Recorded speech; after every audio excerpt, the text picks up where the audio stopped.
Accountability is the main cause of many issues on the home team. Welcome back to Wisdom Discerns. If this is your first time tuning into my channel, my name is Nicole and I am a seer. I'm an inspirational, transformative life coach, and most importantly, I am a child of God just as well as you are too.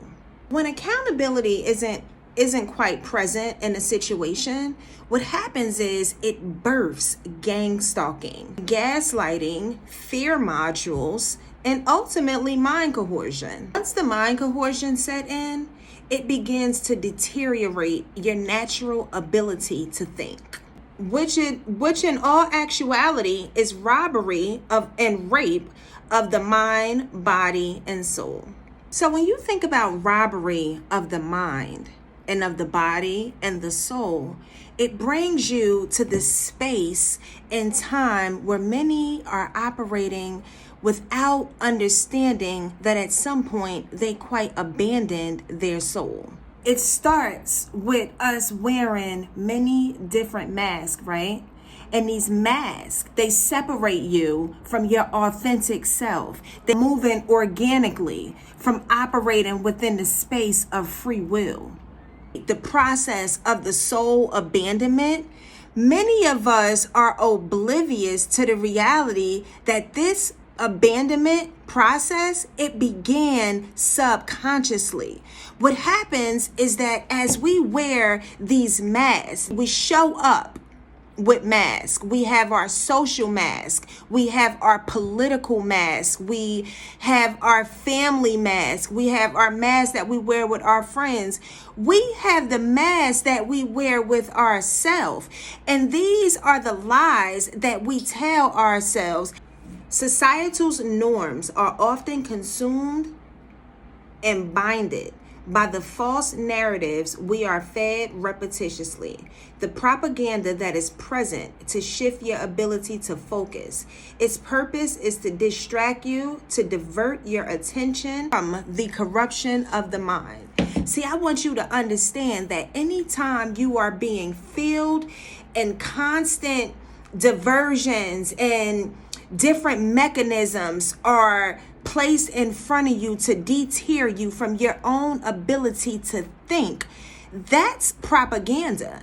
And anytime you have a specific act that is repetitiously forced down your throat, it's to birth the neuroplasticity. These lies are often planted in our mind. Because see, when you're wearing a mask, it not only conceals our true identity, it covers the brokenness of the person, the brokenness of the spirit, the disconnected and dehydrated soul, the scabbed and wounded face, wounds that never really heal. See, the scabs is the wounds, the trials, the tribulations, and the trauma that we have. Scab, you rip it off.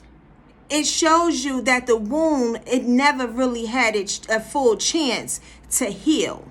Masking process, it's a very brutal task because many people have never acknowledged the presence of the crisis that they've experienced in their life, alone healed from it.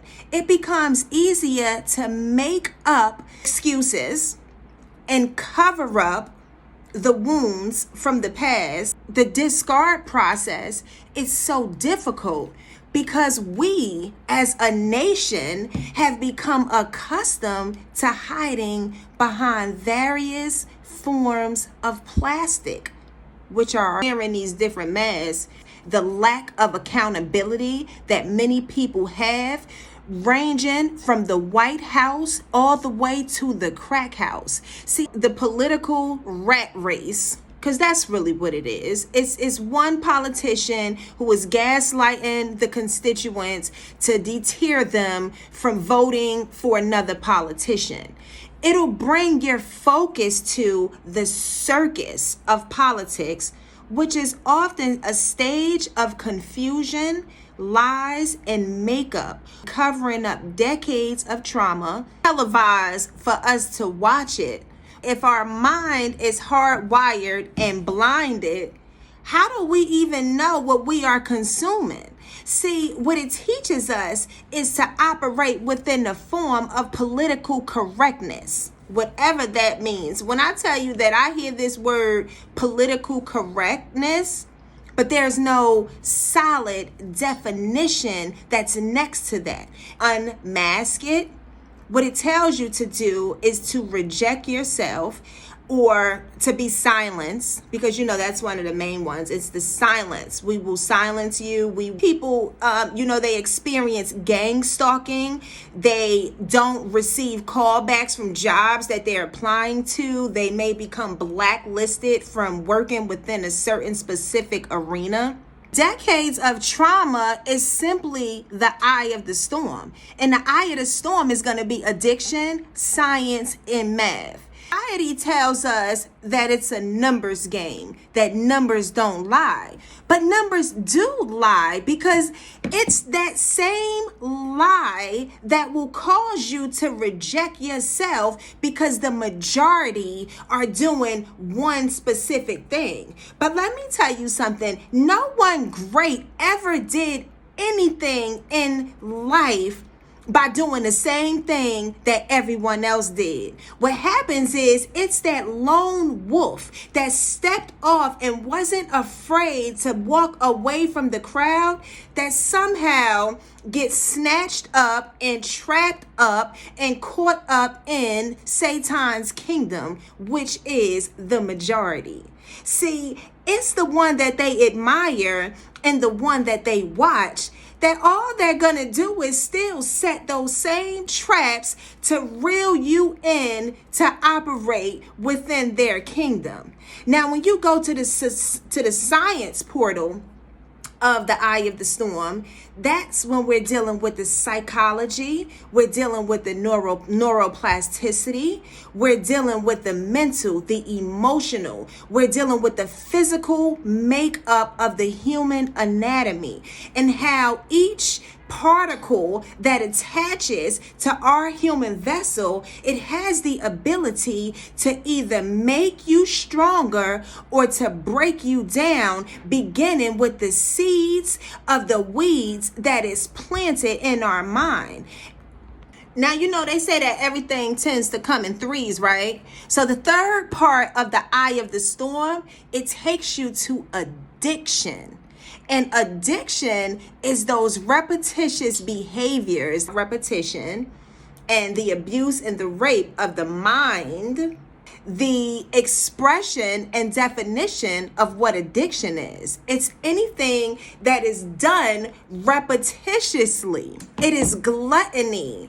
And these repetitious acts, y'all, they begin, like I said, from the seeds that are planted. Parable of the weeds. The kingdom of heaven is like a man who sowed good seed in his field. But while everyone was sleeping, his enemy came and sowed weeds among the wheat and went away.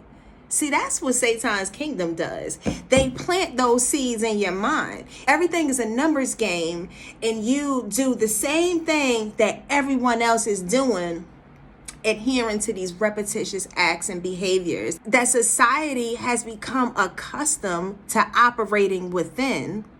At some point in time, Satan's kingdom is definitely going to come in and plant those same seeds in your mind. They only like the lone wolf for whatever it is that you have discovered or developed.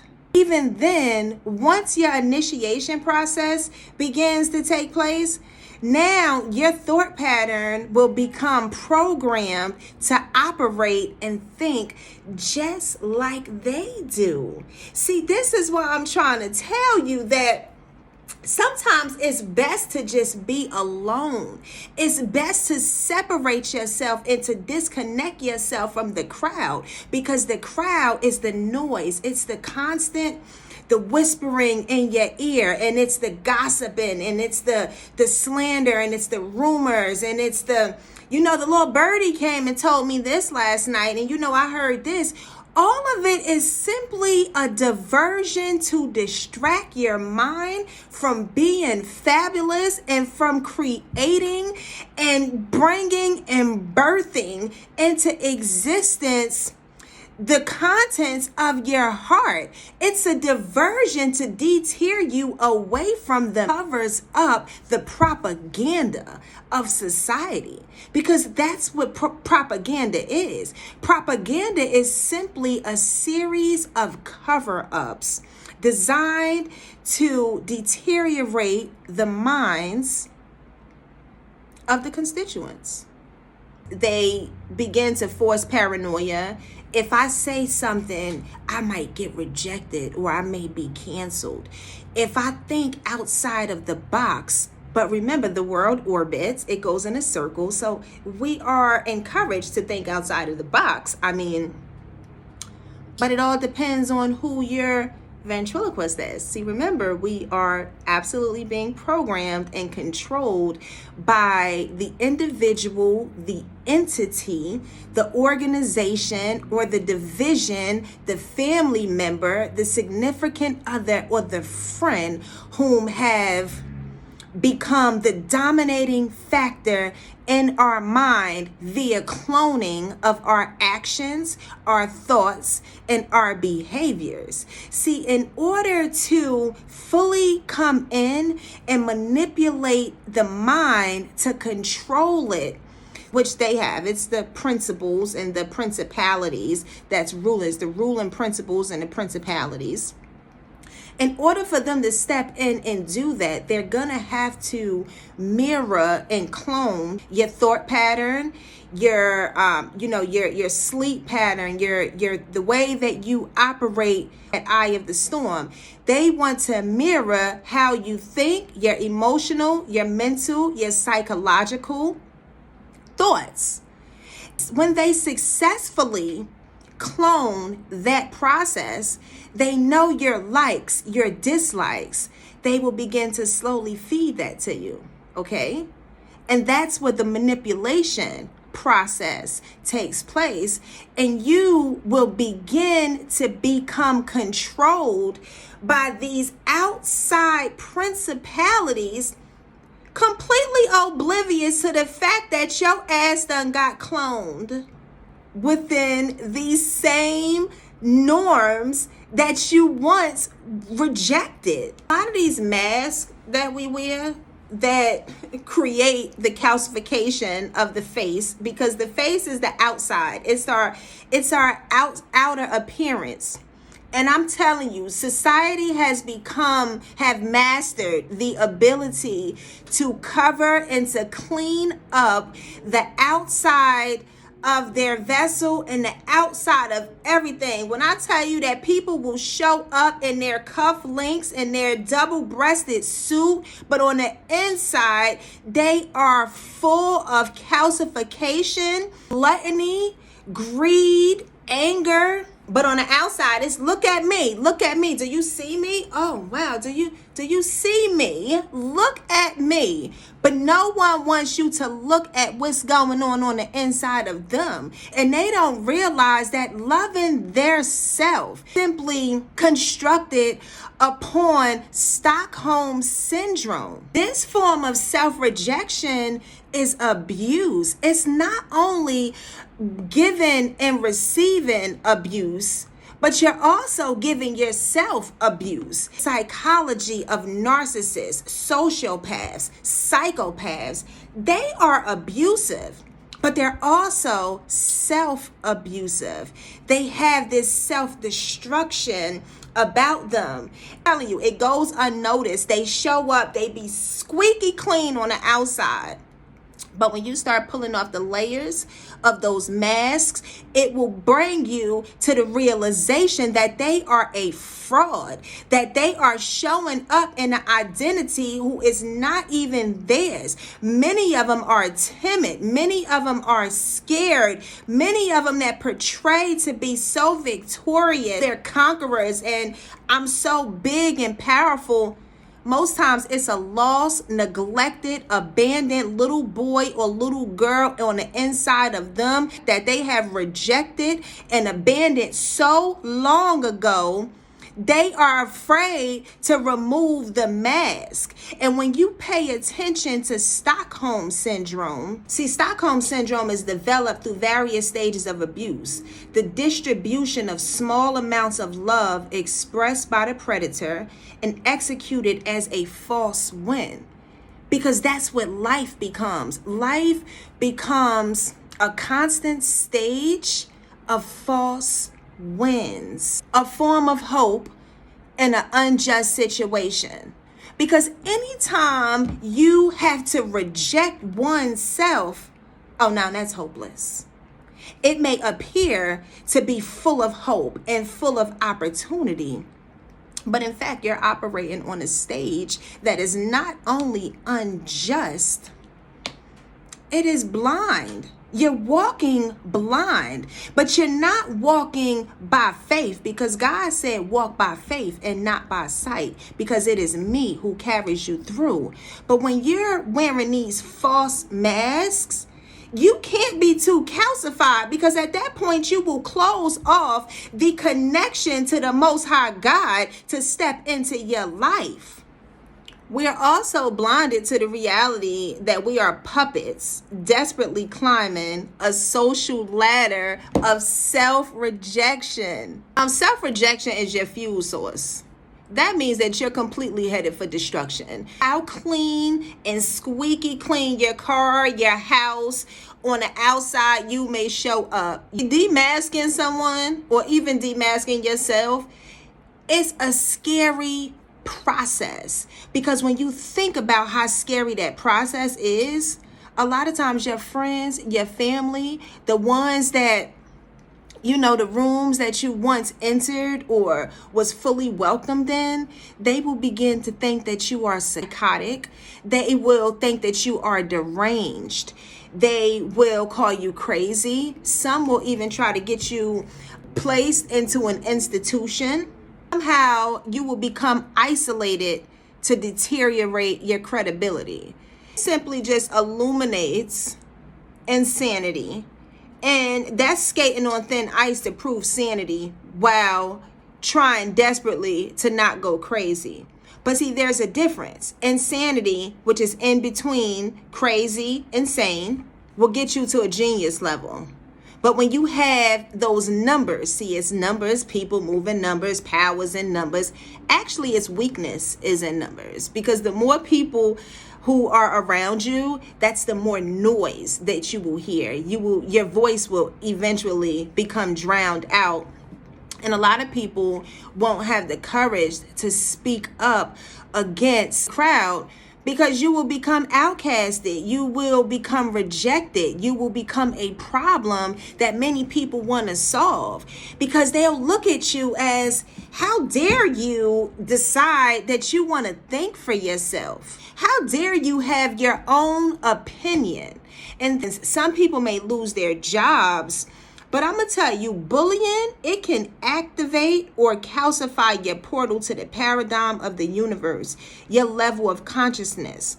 No matter what the season, your best will always be sufficient. Because when you have an individual or a group of individuals who believe that if they're operating within numbers, it's the numbers game that we're back to, and they set out to bully you, any form of bullying, it's never okay. Because what it does is it silences you, and it encourages you to continue to reject yourself. And if you don't reject yourself, then we will outcast you.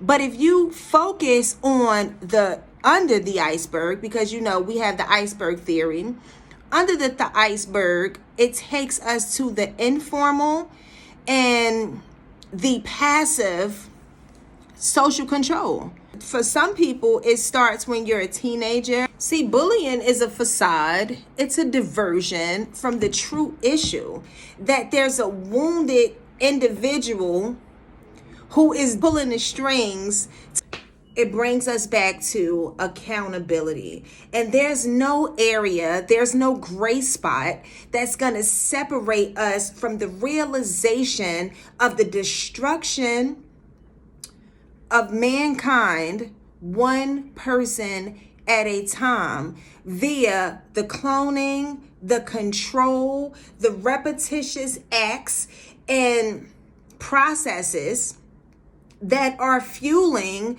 one's ability to think and operating within that thought, that pattern to govern your own thoughts. Ability to control our own thoughts. It reminds me of the First Amendment, which which grants us freedom of religion, speech, press, assembly, and petition. But anyway, y'all, I'm gonna go ahead and wrap this video up. Drop a comment in the comment section below for me and tell me your thoughts on this topic. You know, I love to hear from y'all. And most importantly, if you have not already subscribed to my channel, don't forget to hit that subscribe button. And I would love for you to join the Wisdom Discerns family. And thumbs up this video and share it if you haven't already done so.